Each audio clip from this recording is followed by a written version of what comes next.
कहानी की शुरुआत में हमें 2070 का समय दिखाया जाता है। अब पृथ्वी पहले जैसी नहीं रही। जो कुछ भी बचा हुआ था वो सब बंजर और वीरान हो चुका है। दुनिया में सिर्फ 36 इंसान ही बचे हैं। इन्हीं में से हमारी कहानी की मेन लीड जूली भी है, जो अपनी कम्युनिटी के लोगों के लिए सप्लाई लेने बाहर निकली है। रास्ते में हमें जो भी दिखता है सब तबाह है। कई जगह उसे ऐसे लोगों के कंकाल भी दिखाई देते हैं जो शायद अपने बच्चों को लेकर मर गए, क्योंकि उन्हें खाने को कुछ मिला ही नहीं। खैर, ये सब जूली के लिए रोज की बात है, इसलिए वो इन्हें इग्नोर करते हुए अपने काम में लग जाती है। काफी देर खोजबीन के बाद भी उसे कुछ ऐसा खाने को नहीं मिलता जो उसकी और उसकी कम्युनिटी की भूख मिटा सके। लेकिन उसे कुछ ऐसा दिखता है जो काफी डरावना था। जिस गैस स्टेशन पर वो खाने की तलाश में गई थी उसकी सीलिंग में कुछ छुपा हुआ था।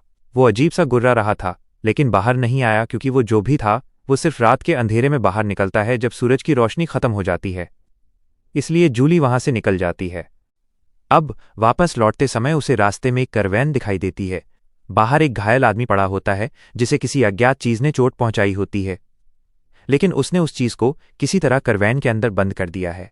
वो आदमी जूली से कहता है कि मुझे गोली मार दो, लेकिन जूली अपनी एक गोली किसी पहले से ही मरते हुए आदमी पर बर्बाद नहीं करना चाहती। इसलिए वो अंदर जाती है जहां उसे राशन मिलता है, लेकिन उसे लेने में थोड़ी मशक्कत करनी पड़ती है। आखिरकार वो उस अज्ञात चीज को खत्म कर देती है और जो सप्लाई मिलती है उसे लेकर बाहर आ जाती है। तब तक वो आदमी भी मर चुका होता है और अब अंधेरा होने वाला है, यानी उसे जल्दी करनी होगी, वरना बाहर रहना खतरे से खाली नहीं है। अब वो अपनी गाड़ी चलाते हुए अपने और जैक की तस्वीर को देखती रहती है। जैक उसका पति था जिसे वो आज भी मिस करती है। हवा के झोंके से वो फोटो उड़ जाती है और इसी चक्कर में उसकी कार अपना नियंत्रण खो देती है और सड़क से फिसलकर गड्ढे में पलट जाती है। यहीं से कहानी हमें जूली के अतीत में ले जाती है, उस समय में जब जूली पहली बार जैक से मिली थी। जूली को बहुत तेज भूख लगी है, इसलिए वो बिना बताए एक आर्ट गैलरी में घुस जाती है, सिर्फ फ्री का खाना खाने के लिए। लेकिन जैक उसे देख लेता है और समझ जाता है कि वो सिर्फ अच्छा बनने का नाटक कर रही है, क्योंकि उसे पेंटिंग के बारे में कुछ नहीं पता और असल में जैक ही इस गैलरी का मालिक है। वो उससे सवाल पूछता है, जैसे कि क्या तुम जानती हो कि ये पेंटिंग डॉक्टर वॉगनर ने बनाई है? तो जूली जवाब देती है, पर मैं तो वेजिटेरियन हूं। यहीं जैक को पूरा भरोसा हो जाता है कि ये वही लड़की है जिसकी वो तलाश कर रहा है, एकदम उसके अपोजिट। इसलिए वो उससे पूछता है कि तुम यहाँ कैसे आई। अब जूली को समझ आ जाता है कि उसकी चोरी पकड़ी जा चुकी है, इसलिए वो बहाने बनाते हुए कहती है कि बाहर बहुत तेज बारिश हो रही थी, इसीलिए वो वहां आई थी ताकि बारिश से बच सके। इसके बाद जैक उसे और पेंटिंग्स दिखाते हुए कहता है कि ये कितनी खूबसूरत है, पर जूली को तो वो किसी मॉन्स्टर जैसी लग रही थी। लेकिन जैक का कहना था, गौर से देखो, इसके अंदर खूबसूरती है। क्या आपको इस पेंटिंग में कोई खूबसूरती नजर आती है? तो हमें कमेंट में जरूर बताइएगा। काफी देर तक बातचीत करने के बाद जैक उसे अपने साथ घर चलने के लिए मना लेता है। लेकिन जब जूली जैक का घर देखती है तो उसके होश उड़ जाते हैं, क्योंकि जितना बड़ा उसका बाथरूम था उतना बड़ा तो उसका पूरा अपार्टमेंट भी नहीं था। अब जैक उससे थोड़ा ज्यादा क्लोज होने की कोशिश करता है, बहुत अच्छे से पेश आता है, लेकिन जूली को ये सब हजम नहीं होता और वो बिना कुछ कहे वहां से चली जाती है। ये बात जैक को बिल्कुल समझ नहीं आती कि उसने ऐसा क्यों किया। कई दिन बीत जाते हैं। एक दिन एक कैफे में जैक को जूली फिर से दिखाई देती है। वो एक बूढ़े आदमी के साथ बैठी होती है। जैक उसका पीछा करता है और उसे पता चलता है कि जूली ये सब पैसों के लिए कर रही है, क्योंकि उसे नशे की लत है। इसके बावजूद भी जैक उसका साथ नहीं छोड़ता, बल्कि जैसे तैसे करके उसके अपार्टमेंट तक पहुंच जाता है। वहां उसे बहुत सारे नशेड़ी लोग खड़े मिलते हैं। जूली जब जैक को वहां देखती है तो हैरान रह जाती है कि वो यहाँ क्या कर रहा है। जैक फिर भी उससे बात करने की कोशिश करता है और उसे समझाता है कि वो उसके लिए अच्छा काम ढूंढ देगा ताकि उसे ये सब नहीं करना पड़े। लेकिन जूली को उसकी ये अच्छाई फिर से हजम नहीं होती और वो उसे गाली देकर बेइज्जत करके वहां से भगा देती है। बेचारा जैक अपनी सेल्फ रिस्पेक्ट की धज्जियां उड़ाकर अपने $1 मिलियन वाले पेंट हाउस में वापस आ जाता है। लेकिन जिंदगी में जिससे मिलना होता है उससे कोई भी दूर नहीं जा पाता। जिसे आना होता है वो खुद चलकर आता है और यहीं जूली भी आखिरकार आ ही जाती है, लेकिन बहुत खराब हालत में। उसे उन्हीं नशेड़ियों ने बहुत मारा था, क्योंकि वो उस दिन उन्हें पैसे नहीं दे पाई थी।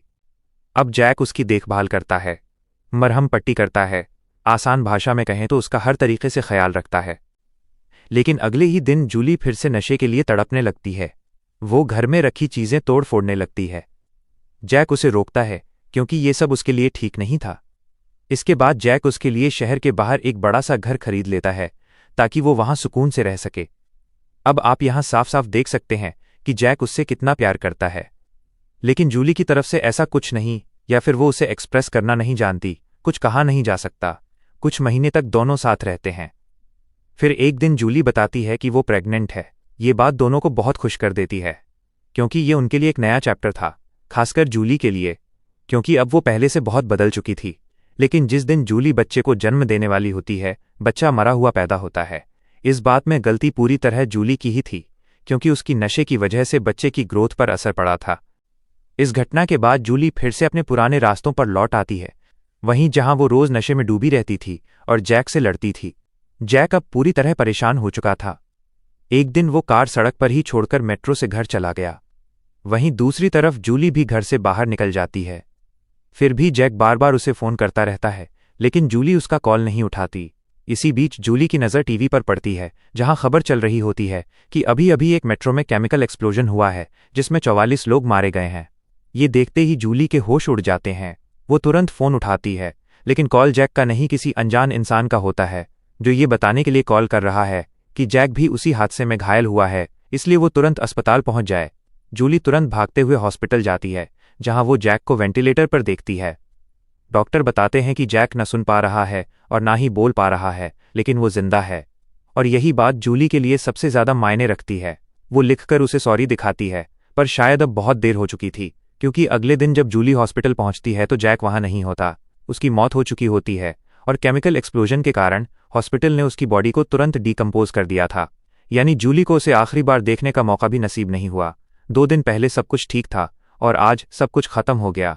जैक की मौत से जूली पूरी तरह टूट जाती है। अब हम वापस प्रेजेंट में आते हैं।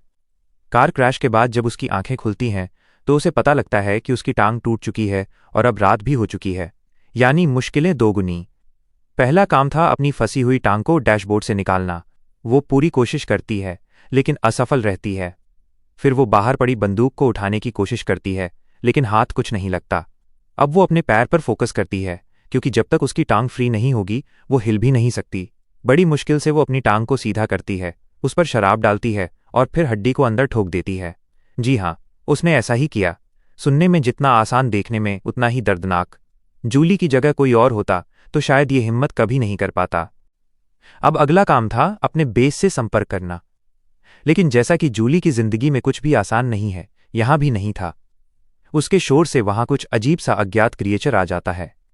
हम उसके पैर देखते हैं जो हूबहू इंसानों जैसे लगते हैं, लेकिन वो किसी इंसान जैसा नहीं है। लेकिन वो क्रिएचर जूली की तरफ नहीं आया, बल्कि चुपचाप आगे की ओर बढ़ने लगा। तभी रेडियो से किसी की आवाज आने लगती है। आवाज सुनकर वो क्रिएचर वापस मुड़कर उसी ओर आने लगता है। जूली फटाफट रेडियो को दूर फेंक देती है, ताकि उसे लगे कि आवाज वहीं से आ रही है, जो कि सच भी था। जब उस क्रिएचर को रेडियो मिलता है तो वो उसे भी उठाकर फेंक देता है। इससे साफ समझ आता है कि उसके अंदर ज्यादा दिमाग नहीं है, लेकिन उसके शरीर का ढांचा इंसानों जैसा ही है। केमिकल एक्सप्लोजन के बाद से ही ये सब शुरू हुआ। धीरे धीरे इंसान इन जैसे बनने लगे, या कहें कि इंसान ही ऐसे क्रिएचर में बदल गए, और दुनिया का ये हाल हो गया। अब जूली बाहर लाइट फेंककर रेडियो को वापस कार में ले आती है और किसी से कनेक्ट करने की कोशिश करती है, लेकिन क्रिएचर अभी भी उसके आसपास ही घूम रहा होता है। इसीलिए जूली सतर्क हो जाती है और बाहर से उठाई हुई बंदूक को पकड़ लेती है, लेकिन वो सामने से नहीं, पीछे से आकर उसे पकड़ लेता है। सही समय पर जूली कार को ऑन करती है और तेज रेस दे देती है, जिससे वो क्रिएचर शोर से डरकर भाग जाता है। यानी इन्हें तेज आवाज पसंद नहीं है। फिर जूली रेडियो पर दोबारा कनेक्ट करने लगती है, लेकिन इतने में वो क्रिएचर फिर से लौट आता है और इस बार तो कार के अंदर ही घुस आता है। जूली सही मौके पर उसे शूट करती है और वो भाग जाता है। अब जाकर थोड़ी देर की राहत मिलती है। इसी बीच रेडियो पर फिर से आवाज आती है। जूली बताती है कि वो यहाँ फंसी हुई है और उसके पास एक क्रिएचर भी है। जवाब में उन्हें बताया जाता है कि उसकी कार में एक लोकेटर है, उसे ऑन कर दो। उसके बाद वे चॉपर लेकर उसकी लोकेशन पर पहुंच जाएंगे। लेकिन क्रिएचर अभी भी कार के आसपास घूम रहा था, जिससे वो बहुत मुश्किल से बची हुई थी। जूली लोकेटर ऑन कर देती है। अब उसके साथी उसे बचाने के लिए आ रहे हैं, लेकिन तभी वो देखती है कि क्रिएचर कार के फ्रंट ग्लास को हटाकर अंदर आने की कोशिश कर रहा है। जूली सही समय पर हेडलाइट ऑन कर देती है और वो रोशनी से भाग जाता है। जैसा कि आपको पता है, इन्हें रोशनी से नफरत है। कुछ देर बाद जूली अपने साथियों से पूछती है कि उन्हें यहां आने में कितना समय लगेगा। जवाब आता है वे नहीं आ सकते, क्योंकि जूली जिस एरिया में है वो बहुत खतरनाक है।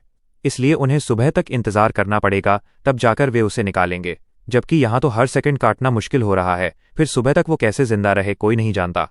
ये सुनते ही जूली बिल्कुल टूट जाती है, क्योंकि जिन लोगों के लिए वो इतनी दूर सप्लाई लेने आई थी वहीं अब उसकी मदद के लिए नहीं आ रहे। वो पूरी तरह होपलेस होकर बैठे रहती है। तभी वहां से एक कार गुजरती है। उसकी आवाज़ सुनकर जूली तुरंत हॉर्न बजाती है, लेकिन वो लोग मदद करने वाले नहीं थे बल्कि लुटेरे थे। उन्होंने जूली को जबरदस्ती पकड़कर ले जाने की कोशिश की। तभी अचानक वही क्रिएचर वहां आ गया। उसने उन लुटेरों में से एक की गर्दन तोड़ दी। बाकी सब उसे देखकर डर गए और भाग निकले। एक तरह से उस क्रिएचर ने जूली की जान बचाई। लेकिन अब जूली को उसी क्रिएचर से डर लगने लगा, क्योंकि अब उसकी अपनी जान खतरे में थी। इसलिए इस बार उसने लड़ने का फैसला किया। वो गैस कैन लेकर बाहर आती है। उसे एक जगह रखकर क्रिएचर का इंतजार करने लगती है। जैसे ही वो आता है जूली उस पर गोली चलाती है, पर वो बच निकलता है। जूली अब ज्यादा देर सरवाइव नहीं कर सकती थी। उसकी गोलियां भी खत्म हो चुकी थीं और शरीर भी जवाब दे रहा था। अच्छा, बस इतना था कि थोड़ी ही देर में सुबह होने वाली थी और रोशनी में ये क्रिएचर नहीं आ पाते। लेकिन फिर भी वो क्रिएचर मरा नहीं था। वो अभी भी वहीं था, जूली के आसपास। लेकिन यहां एक अजीब चीज होती है। वो उसे मारने नहीं आता, बल्कि वो उसके करीब आता है, उसे हल्का हल्का छूता है, जैसे बहुत समय से उसे मिस करता हो, जैसे उसकी बहुत पुरानी यादें उससे जुड़ी हों। और हाँ, आपने सही सोचा, वो क्रिएचर कोई और नहीं, जैक ही है। उस केमिकल एक्सप्लोजन के बाद जैक क्रिएचर में तब्दील हो गया था, लेकिन उसका दिल अब भी सिर्फ जूली के लिए धड़क रहा था। जूली भी ये बात तुरंत समझ जाती है और उसे गले लगा लेती है। लेकिन रात में चली गोली के कारण जैक अब ज्यादा देर तक जिंदा नहीं रह पाएगा, और इस बात का अफसोस अब जूली को हो रहा था। दरअसल पूरी रात जैक जूली की रक्षा करता रहा। वो बार बार उसके पास आया ताकि उसे बता सके कि वो कौन है, लेकिन जूली उसे क्रिएचर समझकर उससे डरती रही और उसे मारने की कोशिश करती रही। लेकिन अब देर से ही सही, जूली सब कुछ समझ चुकी थी। वो आखिरकार जैक से अपने प्यार का इजहार करती है, और इस बार उसने उसे फिर अकेला नहीं छोड़ा। जैक के मरने से पहले ही उसने जैक के साथ खुद को भी गोली मार ली, ताकि दोनों की कहानी वहीं एक साथ खत्म हो जाए। ये एक अजीब लेकिन बेहद अलग किस्म की लव स्टोरी थी। और हाँ, याद है वो पेंटिंग जिसमें जूली को मॉन्स्टर दिखाई देता था और जैक को खूबसूरती? यहां भी बिल्कुल वही हुआ। जूली पूरे समय जैक के प्यार को समझ नहीं पाई, न पहली जिंदगी में और न इस दुनिया में। लेकिन अंत में उसे अपना प्यार मिल ही गया। तो आपको ये कहानी कैसी लगी, हमें कमेंट करके जरूर